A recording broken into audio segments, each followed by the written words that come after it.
Bonjour tout le monde, j'espère que vous allez bien. Bienvenue pour cette nouvelle vidéo sur Christ, la source intérieure. Et aujourd'hui, on va parler de théologie. Alors, la théologie, c'est un terme que tu connais, hein, si tu es chrétien, mais même juif, musulman. Voilà, c'est un terme que l'on connaît dans les milieux, on va dire, religieux, dans les milieux croyants. Et ce terme-là va venir dire, c'est en gros l'étude de Dieu. Voilà, théo, Dieu, logie, la science ou l'étude. Donc, rien que ça, c'est un sacré culot finalement qu'avec un terme, dire que l'on va étudier ce qui est infini, ineffable, innommable. Voilà. Et dire que voilà, tout cela, tout ce qui est infini, finalement on va l'étudier, puis on va essayer de vous l'expliquer tout ça, on va essayer de voir ce que c'est. Et les différents résultats de la théologie, tels qu'on la conçoit aujourd'hui, c'est que le fait d'amener, d'essayer de réfléchir là-dessus, c'est ce qui a entraîné, c'est ce qui a amené finalement le dogme, la doctrine, et par conséquence, en miroir à ça, l'hérésie et l'excommunion. Voilà. C'est-à-dire que tu as le dogme, doctrine, croyance, voilà, en quoi il faut croire, c'est ta sécurité, et tout ce qui sort en dehors, finalement c'est de l'hérésie, ce n'est pas la vérité. Voilà. Et le champ de travail de ces savants, de ces docteurs de la loi, c'est la Bible. Voilà. En tout cas, chez les chrétiens, c'est la Bible, voilà, c'est les textes sacrés, ce sont les textes. Et donc on a créé, donc à partir de ces textes, en fait, à partir de ces écrits, on va définir qui est Dieu et ce qu'il voudrait pour nous. Un peu ça, en tout cas, qu'est-ce qu'il nous demande, voilà, qui est Dieu, qu'est-ce qu'il nous demande, etc. Et le gros piège, c'est que la théologie nous parle à la place de Dieu finalement. En gros, c'est la théologie qui va nous dire ce qu'il faut faire, croire, pas croire, etc. Qu'on le veuille ou non, c'est comme ça que ça se passe. Et on a créé donc tout un tas de sous-disciplines, hein, entre guillemets, avec plein de termes plus compliqués les uns que les autres. Et je fais bien la différence entre ça là et la science, l'étude de l'histoire des langues, des traditions, des religions, hein, qui est une approche historique des choses et qui nous permet, dans certains cas, de comprendre comment nous en sommes arrivés là où nous en sommes. Voilà, on va prendre l'histoire des religions, l'histoire des traditions, l'histoire de plein de choses, et on va les mettre en relation avec la grande histoire pour comprendre pourquoi on en est arrivé là, comment ça s'est construit, etc. Ça, c'est tout à fait autre chose que la théologie. Par théologie, j'entends cette science de la Bible, puisque c'est ça, puisqu'on s'appuie uniquement sur le texte, cette science de la Bible, qui va nous expliquer qui est Dieu et ainsi nous faire croire que ma connaissance de Dieu dépend de ce que je sais sur lui. Et oui, parce que la théologie peut au mieux nous apprendre des choses sur Dieu, mais ne nous permet pas de connaître Dieu. C'est-à-dire qu'on va apprendre des choses sur Dieu, mais on ne va pas le connaître lui, à travers la théologie en tout cas. Connaître dans le sens de la connaissance du vivant. Connaître quelqu'un comme je connais bien cet homme, lui je le connais bien, je sais qu'il va faire ça parce que je le connais intimement. Je le connais de l'intérieur. Donc si la théologie ne nous apprend que des choses à propos de Dieu à partir d'un texte, il ne s'agit pas de la science de Dieu. Par exemple, la biologie, c'est l'étude de la vie ou de la nature. Et elle s'appuie sur l'expérience, sur le vivant. Elle fait, voilà, il y a des expériences, il y a des essais, on fait plein de choses pour tester, pour voir comment, et on apprend des choses comme ça. La théologie, non, elle ne s'appuie que sur le texte et des témoignages d'expérience, certes, mais ça reste que des témoignages de l'expérience, donc des écrits d'une expérience, pas de l'expérience en tant que telle. Mais on étudie que le texte qui nous est rapporté. Et comment on appelle l'étude d'un texte ? C'est l'étude de texte. Voilà, ça vous rappelle l'école, hein, on a un texte et puis on nous pose des questions sur le texte. Et voilà, et c'est de l'étude de texte. Donc finalement, c'est pas de la théologie, mais je dirais plutôt que c'est de la théographie, l'étude des textes qui parlent de Dieu. Je vois vraiment pas vraiment le truc. Donc on étudie les textes qui parlent de Dieu, mais voilà, ça ne nous parle pas de Dieu, lui, directement en tant que personne en tout cas. Donc plutôt que de chercher Dieu dans les textes, ou de demander à Dieu de nous expliquer des textes, cherchons Dieu directement, tout simplement. Alors, certains diront que la Bible étant la parole de Dieu, donc Dieu nous parle à travers la Bible, ce qui n'est pas entièrement faux, mais il nous faut donc étudier la Bible, les textes donc. Moi, je ne le crois pas. Voilà. Que la Bible soit un outil à travers lequel Dieu parle, oui. Maintenant que Dieu parle à travers la parole qui est la Bible, et uniquement ça, non. Non. Nulle part dans la Bible dit d'elle-même quelle est la parole, déjà. Donc, dis-moi où dans la Bible on dit que la parole c'est la Bible. Voilà, donc c'est une interprétation, c'est une compréhension. Ce n'est pas factuel déjà. Et les premiers chrétiens n'avaient pas de Bible. Alors quand on leur disait d'étudier Dieu,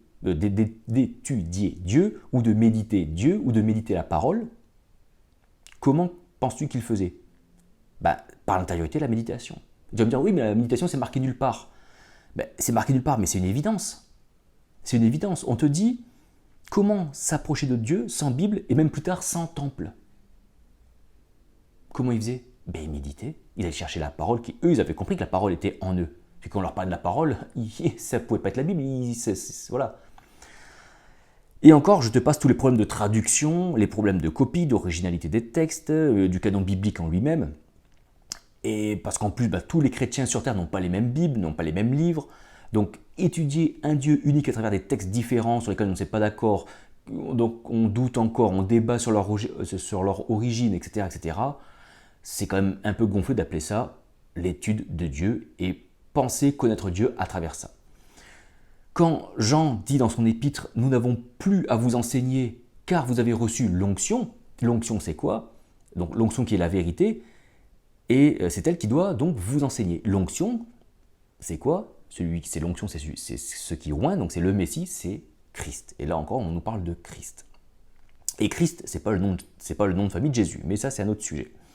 Alors on pourrait aussi penser aux Béréens, ça, on ressort souvent ça, mais qu'ont fait les Béréens finalement? Les Béréens, ils ont comparé ce que disaient les apôtres de Jésus quand ils le désignaient comme Messie. Donc les apôtres disaient, voici le Messie, c'était ce Jésus de Nazareth qui est arrivé, il a fait ça. Et les Béréens ont voulu approuver, vérifier les propos des apôtres en mettant en relation leur témoignage. Donc ils ont pris le témoignage des apôtres à propos de Jésus, qui disait qu'il était le Messie, et ils ont mis ça en comparaison avec les prophéties, donc des prophètes de l'Ancien Testament. Donc ils ont vérifié ce point-là uniquement. Ils n'ont pas créé derrière des doctrines pour savoir, or ça, est-ce que ça, est-ce que ça. Ils n'ont pas tout vérifié. Ils ne sont pas partis dans une vérification systématique de tout ce qui était dit. Tout ce qu'ils voulaient savoir, les Béréens, c'est est-ce que le Messie qu'annonçaient les apôtres était bien le Messie qu'annonçait l'Ancien Testament. C'est tout. C'est tout ce qu'ils ont fait. Et il y a fort à parier que derrière, une fois qu'ils étaient contents, qu'ils ont vérifié que c'était bien ça, ils ont posé, et comme ceux que Jean parle dans les épîtres, ils ont été enseignés par l'onction par la suite. Je pense que c'est un peu comme ça que ça s'est passé en tout cas. Et on prend souvent donc l'exemple de ces fameux Béréens, donc voilà, pour nous obliger à tout valider à partir de la Bible. Donc tout ce que je vois, tout ce que je peux penser, tout ce que je peux recevoir, tout doit être mis en parallèle avec la Bible. Alors même que la Bible nous dit qu'elle ne peut tout contenir, elle ne peut même pas contenir tous les témoignages qu'il y a. Le monde ne pourrait pas contenir tous les témoignages qui auraient été faits sur la parole lorsque cette parole s'est faite chair à travers Jésus. Et donc tous ces témoignages-là, même seraient encore qu'une infime démonstration de la parole de Dieu, qui elle est infinie. Donc souvent ça se traduit par toute cette chose-là, donc il faut tout comparer, tout mettre en relation par rapport à la Bible, par rapport à l'étude de celle-ci, etc. Ça se traduit souvent par il ne faut pas conformer sa croyance, sous-entendu la doctrine que l'on t'a transmise, à tes expériences. Voilà, il ne faut pas conformer sa croyance à ses expériences. Sans doute, une fois de plus, pour rester dans sa cage de sécurité, pour ne pas être déstabilisé par rapport à une expérience, il ne faut pas que je sois déstabilisé, je reste bien ancré dans ma croyance, comme ça je ne suis pas dans le flou. Non, moi je veux une certitude qui amène de la sécurité, je veux du dogme bien costaud. Voilà, je veux du dogme, un truc assis, voilà. Le problème c'est que souvent ce dogme, il est lié à une tradition que l'on me donne, et pas à une expérience vécue. Et moi, désolé, mais moi, pour asseoir une fondation, il faut que je me base sur quelque chose que j'ai vécu, que j'ai expérimenté, pas sur ce que l'on m'a dit. Donc, encore une fois, je comprends que l'on puisse raisonner ainsi, mais ce n'est pas cohérent. C'est pas cohérent. Imaginez si Pierre avait fait ça aussi.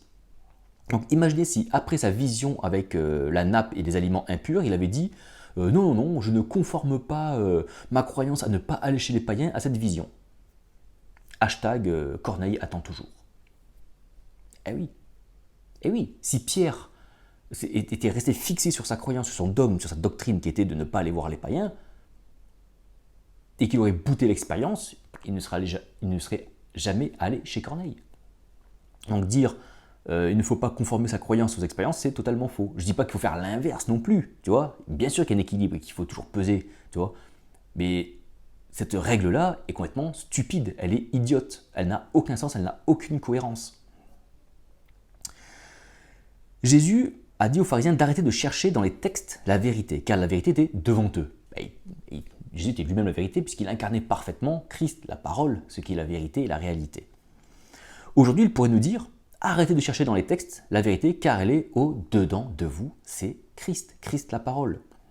Dieu s'incarne dans le vivant, pas dans le papier. Voilà, ça aussi. Typiquement, Dieu s'incarne dans ce qui est vivant, il ne s'incarne pas dans ce qui est... Oui, il ne va pas s'incarner dans une table, il s'incarne, Dieu s'incarne dans le vivant, dans ce qui est vivant, pas dans le matériel mort, je pense. Maintenant, est-ce que la Bible sert à rien?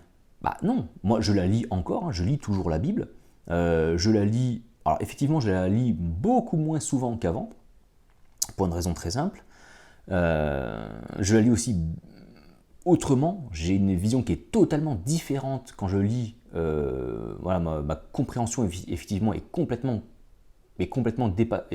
changée en fait. Et pour tout avouer, il y a certains textes qui me paraissent d'une banalité, d'une évidence, c'est presque du lait par moment, quoi. Donc je me dis oui, bon bah ça oui, ok. Mais je me sers toujours de la Bible parce que dedans je sais qu'il y a encore des perles, des choses à travers lesquelles Christ peut effectivement se révéler. Mais je ne mets pas tout dans l'étude de celle-ci. Elle n'est qu'un outil, entre guillemets. Tu vois? Elle va être un moyen, une béquille, un outil, un point d'entrée, un panneau indicateur pour m'amener à Dieu. Voilà. Pour me mener à Dieu, que l'on trouvera aussi en Christ.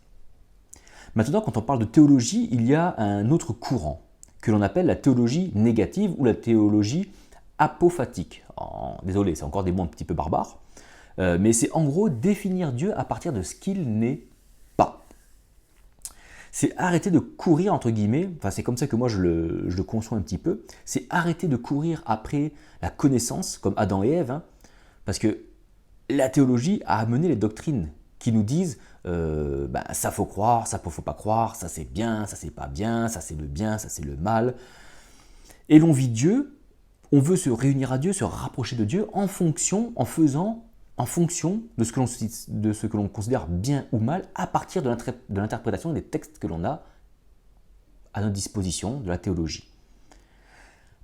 Et un homme a dit, si je connais Dieu, je suis menteur. Et si je dis que je ne connais pas Dieu, je suis aussi menteur. Alors, qu'est-ce que ça veut dire? Je ne peux pas dire que je connais Dieu. Je ne peux pas dire que je connais Dieu. Cela voudrait dire que je le connais dans sa totalité, tout de lui, et cela est impossible. Il nous dépasse, le connaître en entier serait le rencontrer en entier, et nul ne peut voir Dieu et vivre. Donc, je ne pense pas que dans cette dimension matérielle, en tout cas, il nous est possible de découvrir tout de Dieu, tout simplement. Et je ne peux pas dire non plus que je ne connais pas Dieu, parce qu'il m'a bien attiré à lui, je me suis tourné à lui à un moment donné, et il me dévoile des choses sur lui. Eh bien, c'est cela que je dois vivre. Vivre de révélation en révélation, de gloire en gloire, de victoire en victoire. C'est pas comme on l'entend souvent, comme on pourrait le concevoir, des victoires dans la vie, des victoires parce que j'ai trouvé un travail, parce que ça pourrait en faire partie, mais on amène ce verset un peu toujours là-dessus, sur le côté matériel, sur l'aspect pratique. Moi, je le vois dans une autre dimension, ce truc-là. De gloire en gloire, victoire en victoire, etc., etc. C'est pas mal, mais c'est vivre dans une rencontre progressive, dans un dévoilement progressif de Dieu en nous. Et comme Dieu se vit par l'incarnation, alors je vis Dieu à travers Christ, et c'est ce côté loin, c'est cette réalité qui est en moi, qui est pleine en moi. Elle n'est pas morcelée, elle est pleine en moi, mais je la découvre petit à petit. Christ, c'est ma part de rencontre à Dieu. C'est là où je vais rencontrer Dieu. C'est ma part d'onction, diront certains, et bien qu'elle soit entière, c'est ce que je disais, non, elle est bien entière, j'ai pas juste une portion, j'ai l'entièreté de cette chose-là.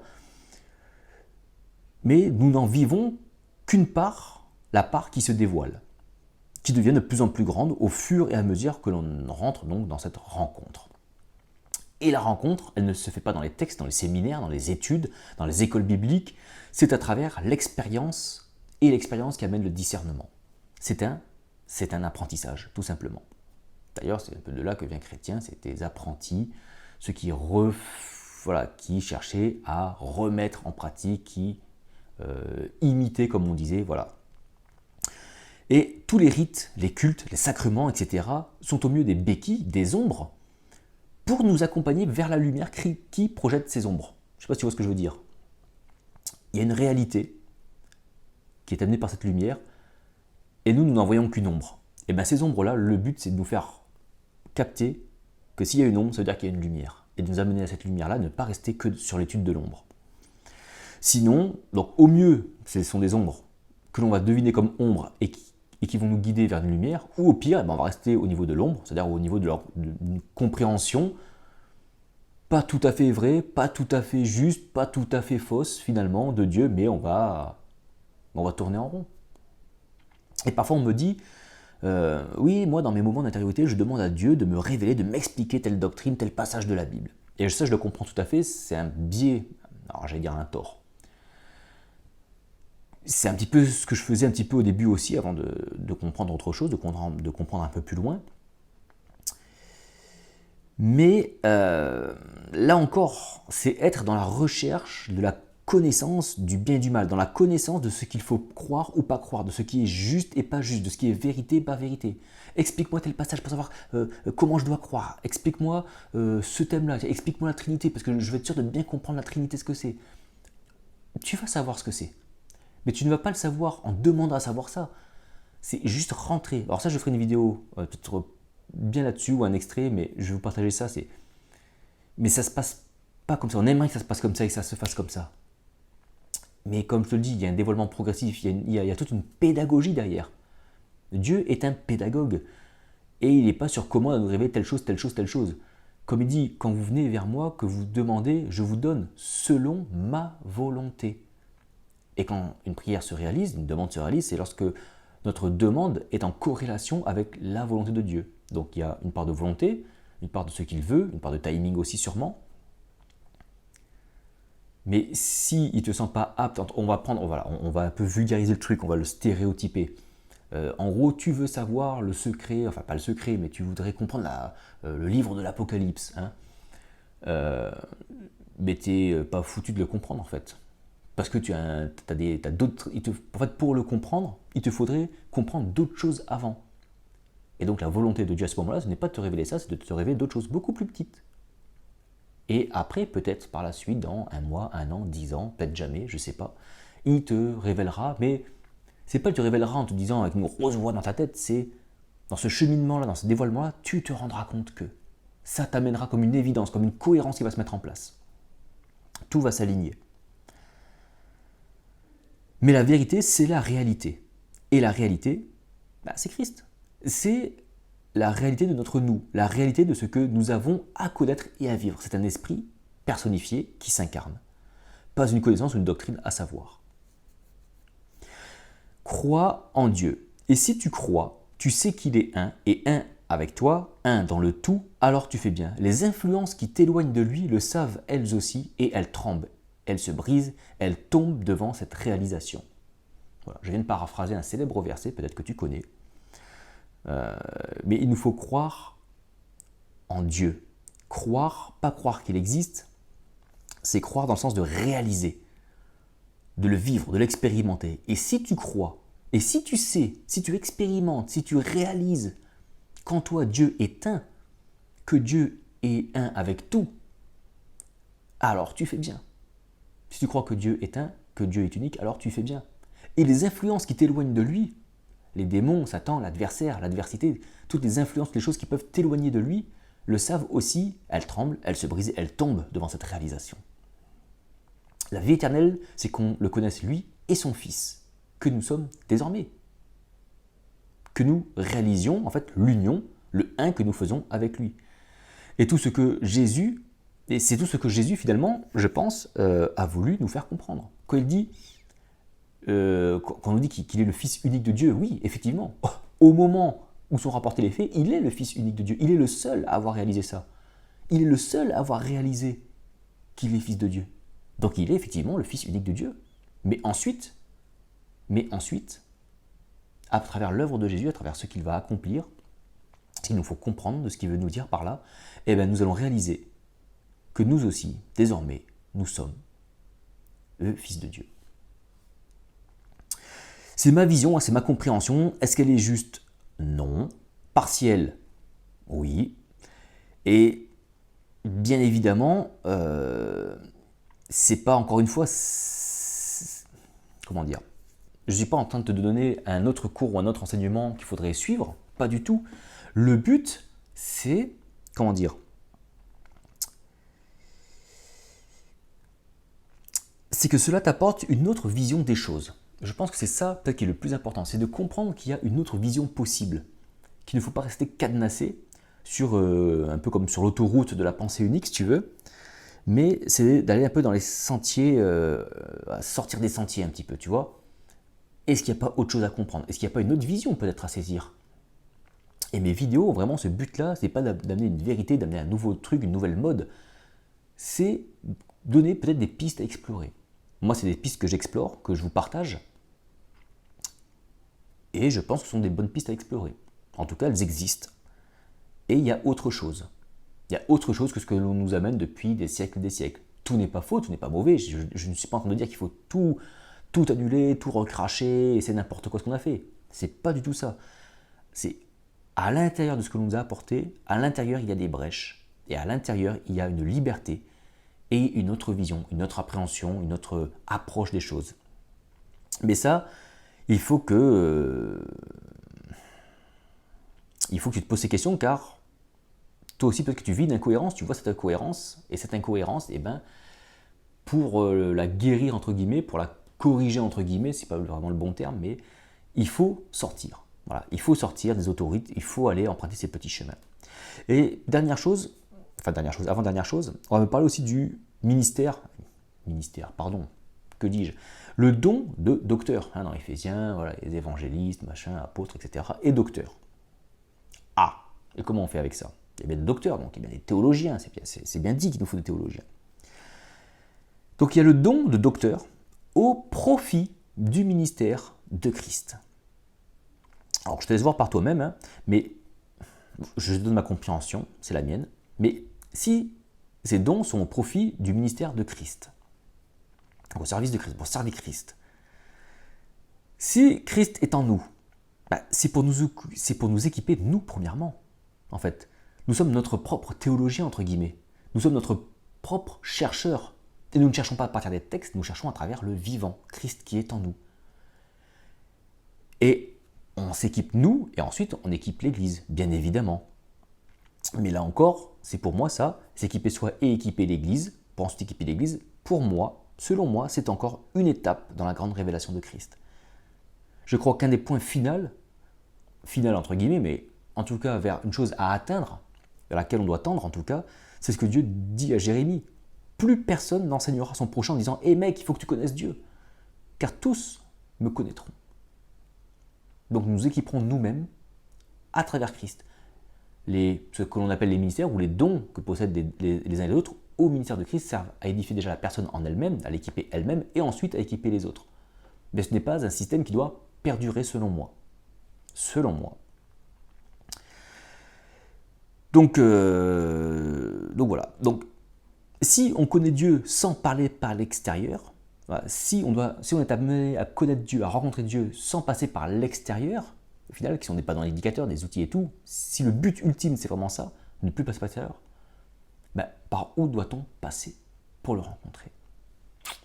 Et dernière chose, histoire d'amener encore le truc encore un peu plus loin, un peu trop loin, diront peut-être certains, mais comment se fait-il que la théologie, à travers ces dogmes, doctrines qu'elle amène, divise finalement celles et ceux qui cherchent Dieu, parfois même au sein d'une même dénomination, entre guillemets, on va créer des sous-dénominations, et dans le même temps, il y a ceux qui cherchent Dieu en eux-mêmes, dans l'incarnation, et quelle que soit leur croyance, leur religion, elles s'assemblent et découvrent les mêmes choses les unes et les autres. Alors si tu n'as pas bien compris ce que je veux dire, c'est il existe parfois plus de différences dans la connaissance de Dieu. Alors, quand je parle de connaissance vivante, donc la connaissance, deux personnes, tu vas prendre parfois deux chrétiens qui se battent à coups de versets, et quand tu les écoutes, tu as l'impression qu'ils n'ont pas le même Dieu, le mec. Ben oui, il y en a qui croient comme ça, d'autres qui croient comme ça, et ils n'ont pas le même Dieu. Parce que Dieu, la connaissance de Dieu passe par la connaissance, l'analyse de doctrine, de texte, de compréhension, de comment peut être Dieu. Et à côté de ça, tu as d'autres personnes qui vont chercher en esprit et en vérité, dans le souffle, dans l'intériorité, dans la réalité. Et elles sont vraiment sincères, elles vont chercher Dieu, elles vont dépasser leur religion, elles vont dépasser ce qu'on leur a inculqué. Pas forcément les mettre de côté, pas forcément les annuler complètement, les enlever de leur vie, mais elles vont aller au-delà. Et ces personnes-là, tu vas trouver un chrétien, tu vas trouver alors chez les chrétiens, il n'y a pas vraiment de nom, on appelle ça mystique, malgré le fait que ce soit très péjoratif, mais voilà, on va dire ça comme ça. Un chrétien mystique, un musulman soufi, un juif, je ne sais pas comment on pourrait dire, certains diront gnostique, mais je ne suis pas encore là-dedans non plus, parce que c'est encore une étiquette qu'on met. Mais en gros, tu te rends compte que ces gens-là, par exemple, tu prends un soufi, un chrétien mystique, ils vont avoir plus de points en commun, ils vont trouver plus de points d'accord sur Dieu, ils vont se rendre compte qu'en fait, c'est bien le même qu'ils ont que deux chrétiens ou deux musulmans ou deux juifs qui se battent à coups de doctrine. C'est un peu ça. C'est un peu ça. Et ça, c'est une grande question. Comment cela se fait-il? Voilà, je te remercie encore pour ton attention. N'hésite pas, encore une fois, à t'abonner à la chaîne si ce n'est pas déjà fait, à cliquer là sur la petite clochette pour ne pas rater les prochaines vidéos. N'hésite pas à nous rejoindre sur le groupe Facebook si tu as Facebook, sinon tu as toujours le site internet Intellibible. J'ai toujours gardé le mot Bible, donc je ne suis pas si hérétique que ça finalement. Donc il y a toujours le site Intellibible si tu souhaites m'écrire. Voilà, je te dis à très bientôt, je te remercie encore pour ton attention, pour suivre, pour tous les likes, pour tous les commentaires, pour tous les messages que vous m'envoyez, parce qu'il y en a qui sont vraiment sympas. Je sais, j'insiste un petit peu, mais ça me fait plaisir de vous remercier, de ne pas me sentir seul un petit peu dans cette aventure. Et je vous dis à très bientôt pour un prochain partage. Ciao, ciao!